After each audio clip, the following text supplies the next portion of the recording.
Money FM 89.3, the best of Saturday mornings.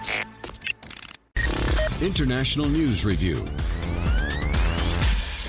Welcome back. We are having an international news review with Adrian Ang, the research fellow and coordinator in the U.S. program in the Institute of Defense and Strategic Studies at the S. Rajaratnam School of International Studies at Nanyang Technological University. That has got to be the longest description on a business card that I have ever seen, Adrian. How you doing? Welcome to the show. Morning, Glenn. Morning, Neil. Certainly the most impressive. Yes.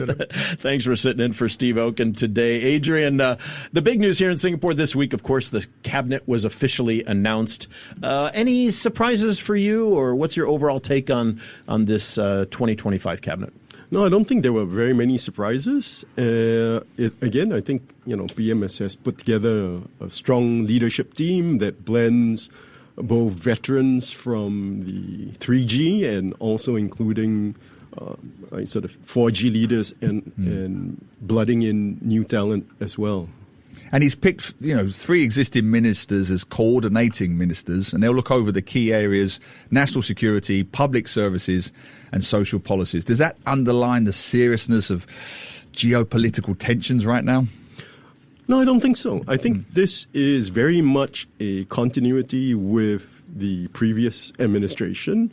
Right, so and looking at the coordinating ministers, it's again a blend of veterans with Minister Shanmugam, right, continuing his role as coordinating minister for national security, and PM bringing in both Ong Ye Kung and Chan Chun Sing as part of the new 4G leadership team, as part of sort of this group of coordinating ministers in cabinet.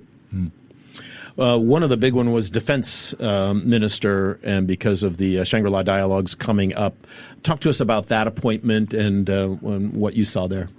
So that, I think, was a very key appointment for the new administration. Minister Ng had been defense minister for a very long time. He was a very familiar face, right, in terms of what's going to be happening next week with Shangri-La. So Minister Chan, I think, will fit in very nicely at the Ministry of Defense, given his background in the SAF. Yeah. There's been a bit of talk about Prime Minister Wong only having one deputy prime minister, where in the past they've had two.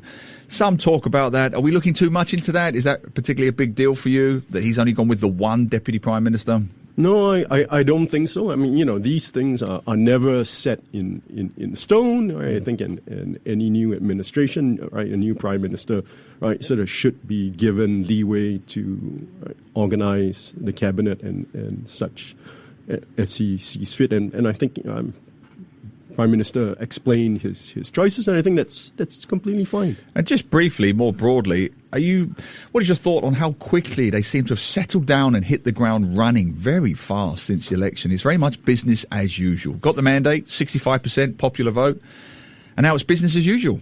Yes, I think that's certainly true, and that was also sort of PM's campaign sort of pledge, right? That he needed a strong mandate, right? Sort of given the geopolitical situation, right, that we see not just in the region but around the world, right? The new team really had to sort of hit the ground running, and I'm sure they'll do so. Yeah, Lee Hsien Loong, of course, is going to be the senior minister and will be in this advisory role. What kind of input do you think he'll be giving this new blended cabinet of traditional and 4G leaders to try to really coalesce them?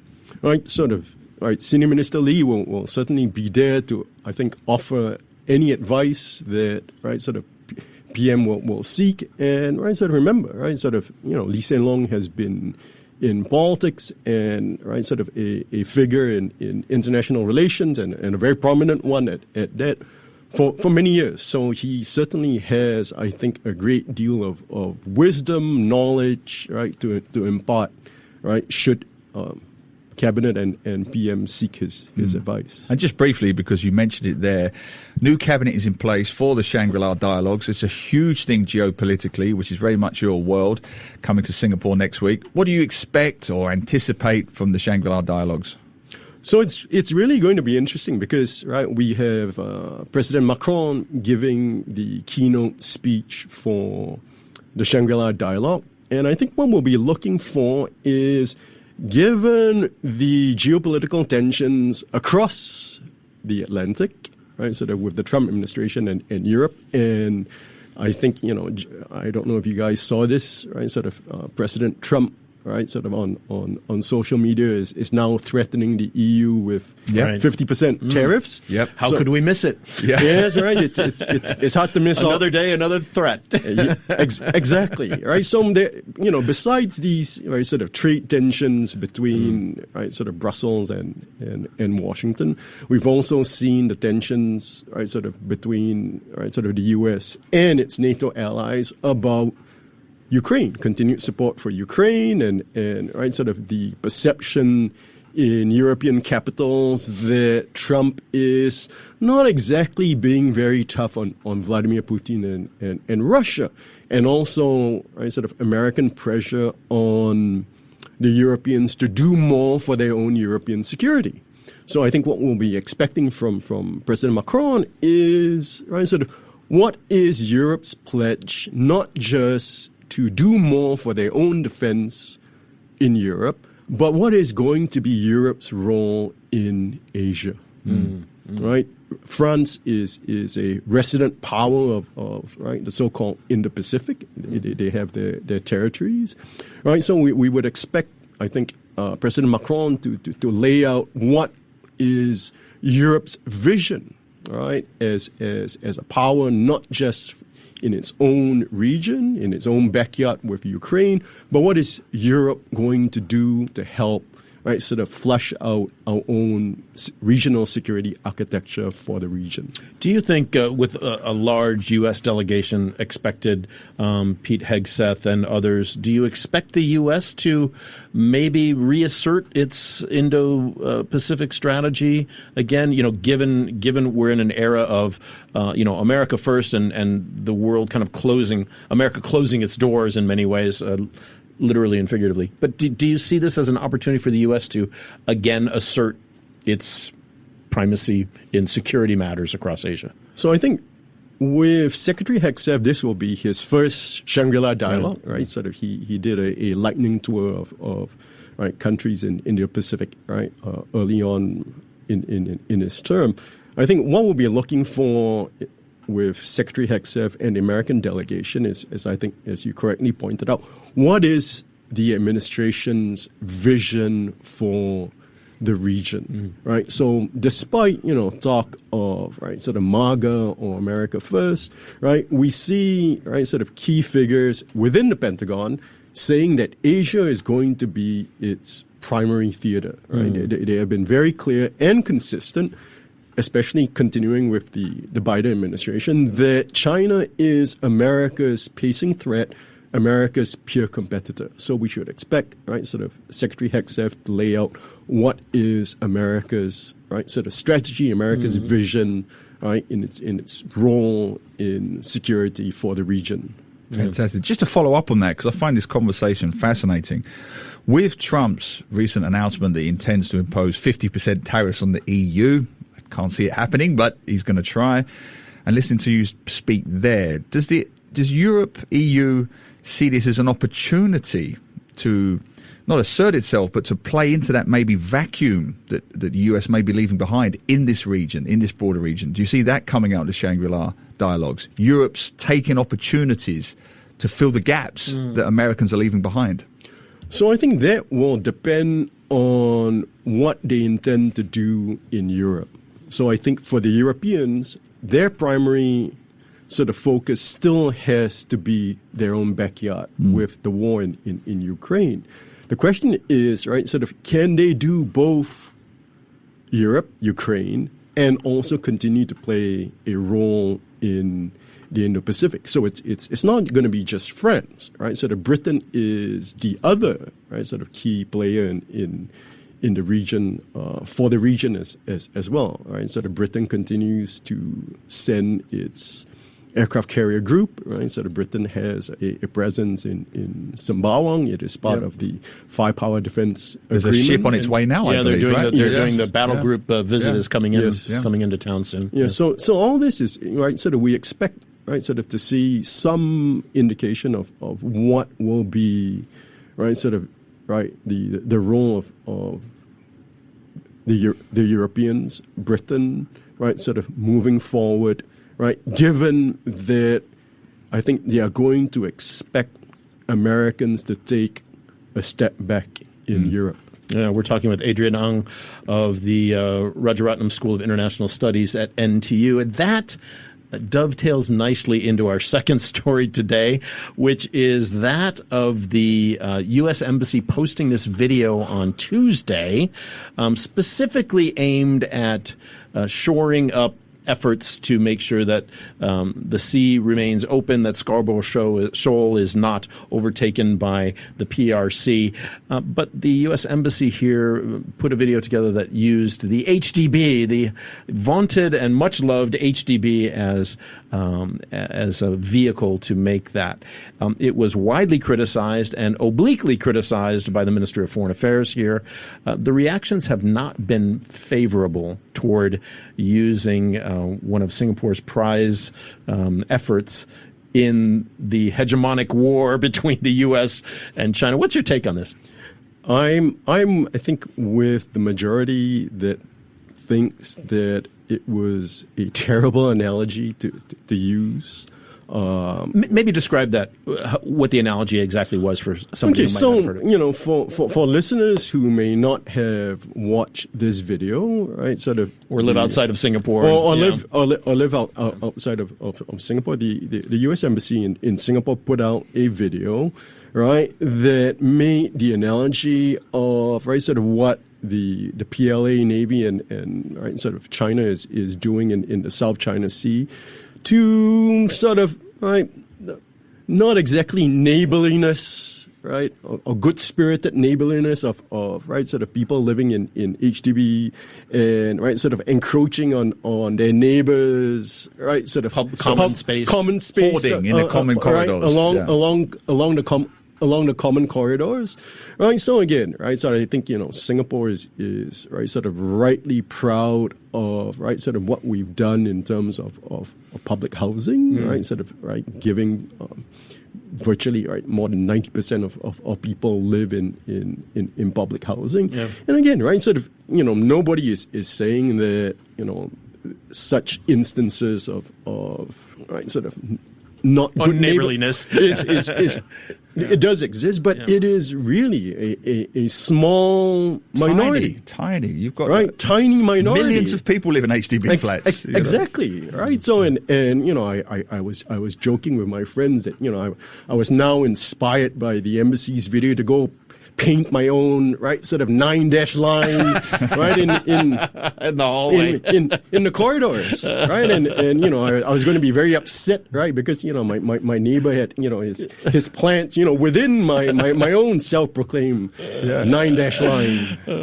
Absolutely, your territory, right? Yes, and I was also prepared to, right, sort of unroll my hose and sort of to hose him down. And to be clear, Adrian, I mean, Singaporeans complain about this all the time, right? Their neighbors not being neighborly enough. But it takes on a different tone when an outside, a non-Singaporean actor. Not just a non-Singaporean, the U.S. Embassy. Yeah, but anybody outside of that system criticize it, or they didn't criticize it, but they used it as an example, right, of unneighborliness that was not appreciated. So I don't think it was appreciated, and it was just a very seriously flawed, right, sort of analogy. The situation in the South China Sea is highly complex, right? Sort of we have a situation where we have Southeast Asian countries having overlapping territorial claims among each other, right? And then we also have, right, sort of China, right, depending on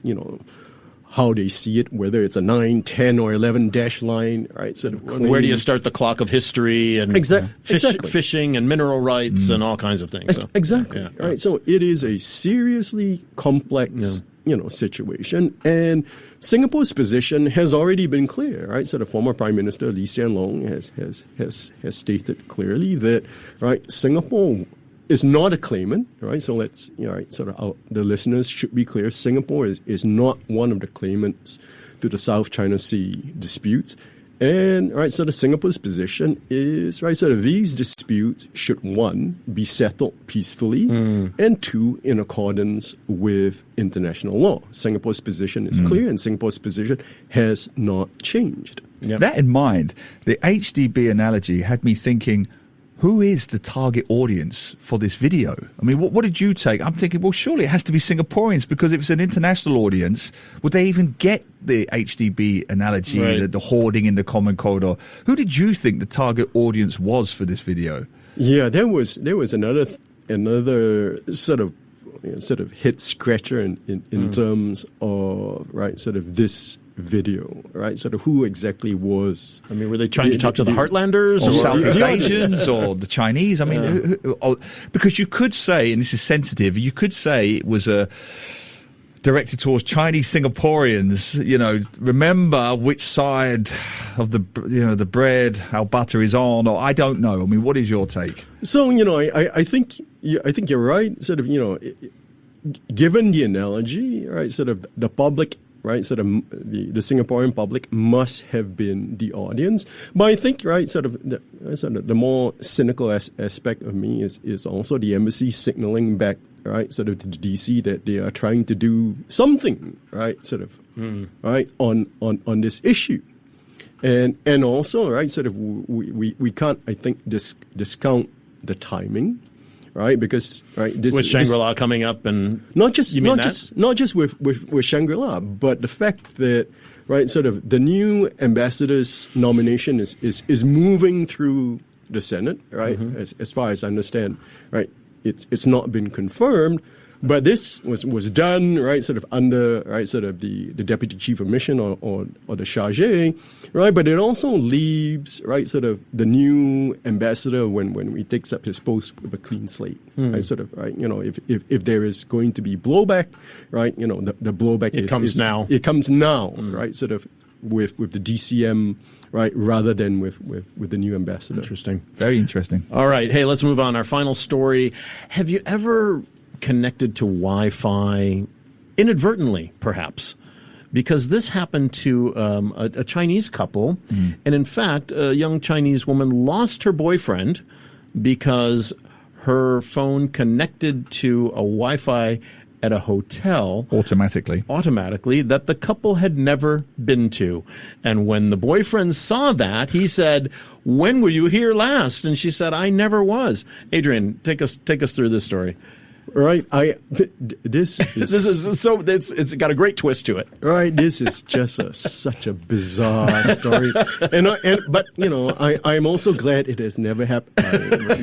Let this disclaimer say that it has never happened to me. Yeah, it wasn't you. But now there's plausible deniability since this story came to light. So okay, so this woman her boyfriend broke up with her basically because he said, "You've been to this hotel with somebody else. It wasn't me. I don't trust you. We're breaking up." She said, "I've never been here before." So some enterprising journalists, though, decided to actually do a test.